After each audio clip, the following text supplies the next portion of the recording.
Hi, welcome to this week's episode of Ref Lounge. Lots to talk about over the weekend.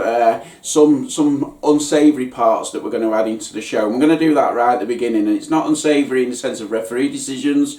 This is unsavoury in the sense of a 14-year-old player who's been punched in the face by a manager at grassroots. Now, I love my grassroots. I've been involved in a game as a coach, manager, referee, parent, every level that there is, and I can honestly say I've never got to a point where I've wanted to punch a kid in the face in any way, shape or form. This guy would have done the FA course for safeguarding. He's going to have a DBS. Don't get me wrong, we all don't know the truth, but we do know that this 14-year-old's been punched in the face. What are we doing to our beautiful game? Well, the actions of the manager are totally unacceptable. Therefore, for me, this is obviously a police involvement at some stage. We're fortunate to some degree that it's in Bedford FA, so they don't pull any punches. The FA will take this very seriously because they want to see players, referees, all protected at the same time. And there's a duty of care. And, I'm just thinking about the referee because, you go out to officiate a game and the last thing you want is a manager coming on or anywhere as players are exiting the field punching a player. It's just totally and utterly unacceptable. And I mean, it kind of caught me by surprise when I saw it and I read and it was a player and everything else like that. And the thing is like going on to referee teams now. I hope the lad is getting all the support that deserves from the FA and everybody else, and I really do. But we're going to just move it on slightly as a referee because at the weekend we also had the unsavoury scenes at the Etihad Stadium, where we've got racism, we've got lighters being thrown. The racism, I think everyone spotted it in real time, regardless of what circulated afterwards.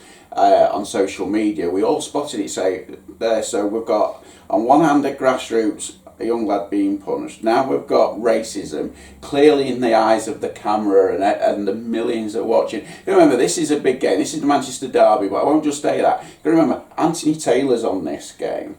Yeah. Mike Dean's fourth official. Yeah. Michael Oliver is the VAR. This game was like at the height of everything, and then we've got some. And I'm going to say it, some muppet doing pure racism. What are we doing to the game? Well, I think the sadness here is that, in a sense, we're deflecting from what was a good game. Yeah. And an exciting game and generally well refereed. What's he got to do in that situation? So as a referee, what do you do? So we've got a punch on a kid, and now we've got the racism, and I believe there was homophobic at Everton as well at weekend. Yeah. What do you do as a referee? Well, first of all, recognise that at the Premier League level, there's a lot of organisation in terms of security.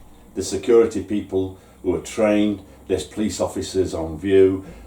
There's lots of cameras filming the spectators and monitoring the behaviour.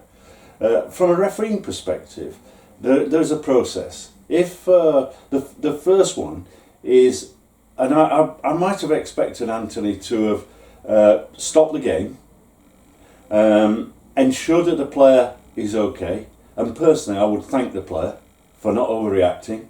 Okay, yeah. I think the player himself, and I'd call the captain across. Then I would go to the tunnel area, and on the way asking the fourth official to ensure that the crowd security officer is present. And at that point, I would expect a stadium announcement to be made, right? That doesn't threaten abandonment, but it actually makes a point. Yeah. So I think, in a sense, that's a process that recognise it and then deal with it as a referee. And there is a process there, and that process has to be followed through. Will all the referees have a debrief now after this weekend? Because there's been something just to go through, process and everything that you've just done. So, we don't want it to increase. We really don't. But unfortunately, it's happening. Well, it should do. I mean, the thing is that Anthony and Oliver are both elite referees at Champions League level, and before every game there's a meeting with security, and there's a very clear procedure laid out before. I mean, invariably before kick-off at a Champions League game, Yeah. there's public announcements made by both captains to prevent those sort of things. But just dwelling back, just another point in refereeing terms, and that's what we're here for.